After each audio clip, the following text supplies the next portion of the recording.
Shalom sahabat kuntum yang terkasih, kita jumpa lagi pada minggu keempat, minggu terakhir bulan Mei tahun 2026. Hari ini adalah hari Senin tanggal 25 Mei 2026, di mana Gereja Katolik merayakan Santa Perawan Maria, Bunda Gereja. Warna liturgi pada hari ini adalah putih, dan kuntum pada pagi hari ini mengambil tema Santa Perawan Maria, Bunda Gereja. Struktur bacaan kita pada pagi hari ini terdiri dari bacaan pertama yang diambil dari kitab Kejadian 3 ayat 9 sampai dengan 15 dan ayat 20. Mazmur tanggapan diambil dari kitab Mazmur 87 ayat 1 sampai dengan 3 dan ayat 5 sampai dengan 7. Bacaan Injil pada pagi hari ini diambil dari Injil Yohanes 19 ayat 25 sampai dengan 34. Bacaan Injil pada hari ini dapat kita baca pula dalam Injil Matius 27 ayat 45 sampai dengan 50, Injil Markus 15 ayat 33 sampai dengan 37, dan Injil Lukas 23 ayat 44 sampai dengan 46 untuk ayat 28 sampai dengan 30, dan kitab Mazmur 22 ayat 16 dan kitab Mazmur 69 ayat 22 untuk ayat 28. Struktur bacaan pada hari ini sama dengan struktur bacaan pada hari Senin, tanggal 9 Juni 2025, tanggal 20 Mei 2024, tanggal 29 Mei 2023, tanggal 6 Juni 2022, tanggal 24 Mei 2021, dan tanggal 10 Juni 2019. Baik sahabat kuntum yang terkasih, saya akan bacakan bacaan Injil kita pada pagi hari ini yang diambil dari Injil Yohanes 19 ayat 25 sampai dengan 34. Semoga Tuhan beserta kita sekarang dan selama-lamanya. Inilah Injil Yesus Kristus menurut Santo Yohanes. Dimuliakanlah Tuhan. Dan dekat salib Yesus berdiri ibunya dan saudara ibunya, Maria, istri Klopas, dan Maria Magdalena. Ketika Yesus melihat ibunya dan murid yang dikasihinya di sampingnya, berkatalah ia kepada ibunya, "Ibu, inilah anakmu." Kemudian katanya kepada murid-muridnya, "Inilah ibumu." Dan sejak saat itu, murid itu menerima dia di dalam rumahnya. Yesus mati. Sesudah itu, karena Yesus tahu bahwa segala sesuatu telah selesai, berkatalah ia, supaya genaplah yang ada tertulis dalam kitab suci, "Aku haus." Di situ ada suatu bekas penuh anggur asam. Maka mereka mencucukkan bunga karang yang telah dicelupkan dalam anggur asam pada sebatang hisop, lalu mengunjukkannya ke mulut Yesus. Sesudah Yesus meminum anggur asam itu, berkatalah ia, "Sudah selesai." Lalu ia menundukkan kepalanya dan menyerahkan nyawanya. Lambung Yesus ditikam. Karena hari itu hari persiapan dan supaya pada hari Sabat mayat-mayat itu tidak tinggal tergantung pada kayu salib, sebab Sabat itu adalah hari yang besar, maka datanglah orang-orang Yahudi kepada Pilatus dan meminta kepadanya supaya kaki orang-orang itu dipatahkan dan mayat-mayatnya diturunkan.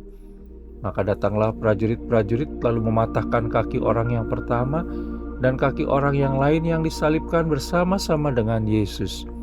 Tetapi ketika mereka sampai kepada Yesus dan melihat bahwa ia telah mati, mereka tidak mematahkan kakinya. Tetapi seorang dari prajurit itu menikam lambungnya dengan tombak dan segera mengalir keluar darah dan air. Demikianlah Injil Tuhan, terpujilah Kristus. Sahabat kuntum yang terkasih, sebelum kita lanjutkan renungan kita pada pagi hari ini, jangan lupa menekan tombol subscribe dan like yang ada di bawah video kuntum ini, agar kuntum dapat terus berkembang, bermanfaat, dan mencerahkan sesama kapanpun dan dimanapun. Bila Anda ingin membagikan renungan harian kuntum ke jaringan Anda, silakan tekan tombol share yang ada di bawah video kuntum ini.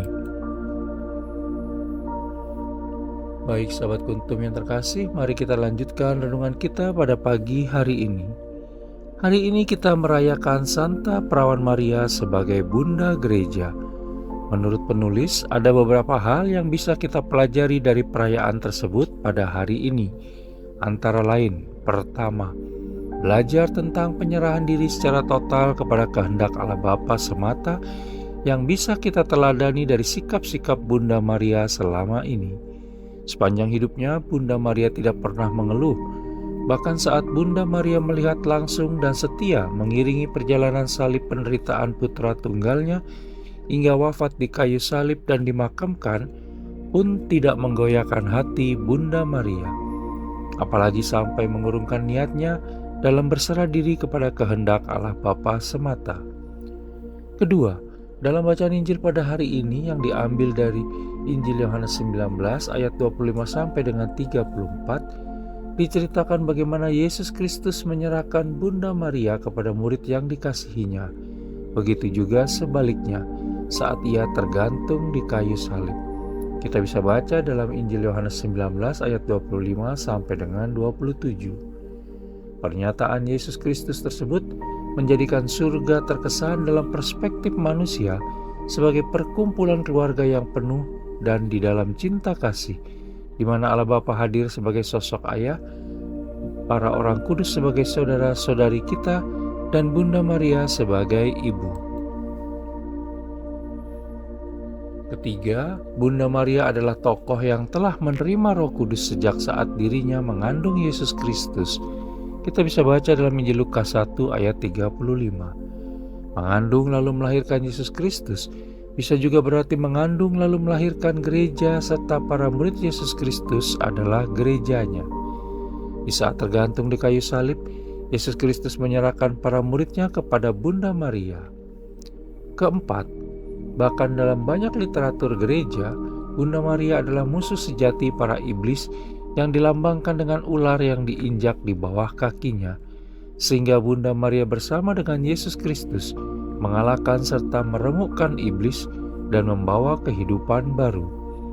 Tidak ada wanita dan ibu lainnya yang dapat menggantikan peran Bunda Maria sebagai Bunda Gereja, sehingga sudah sepantasnya lah bila kita menyayangi Bunda Maria, Sang Bunda Gereja.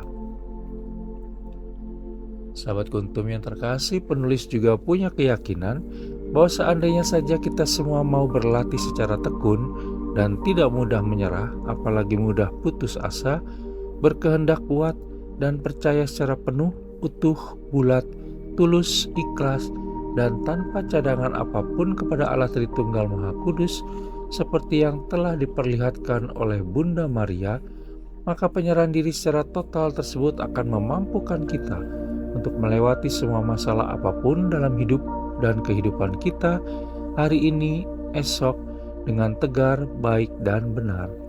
Perlu kita ingat dan yakini bersama bahwa Allah Bapa tidak akan pernah memberi cobaan melebihi kekuatan kita. Sahabat Kuntum yang terkasih, bila ingin lebih jelas lagi silakan melihat pada deskripsi yang ada di bawah video Kuntum ini. Dan jangan lupa untuk menekan tombol subscribe dan like yang ada di bawah video Kuntum ini agar Kuntum dapat terus berkembang, bermanfaat, dan mencerahkan sesama kapanpun dan dimanapun. Bila Anda ingin membagikan renungan harian Kuntum ini ke jaringan Anda, silakan tekan tombol share yang ada di bawah video Kuntum ini. Terima kasih, selamat memulai minggu terakhir dalam bulan Mei 2026. Semoga berkat dan perlindungan Allah Tritunggal Maha Kudus senantiasa menyertai kita sepanjang hari ini. Selamat pagi dan shalom.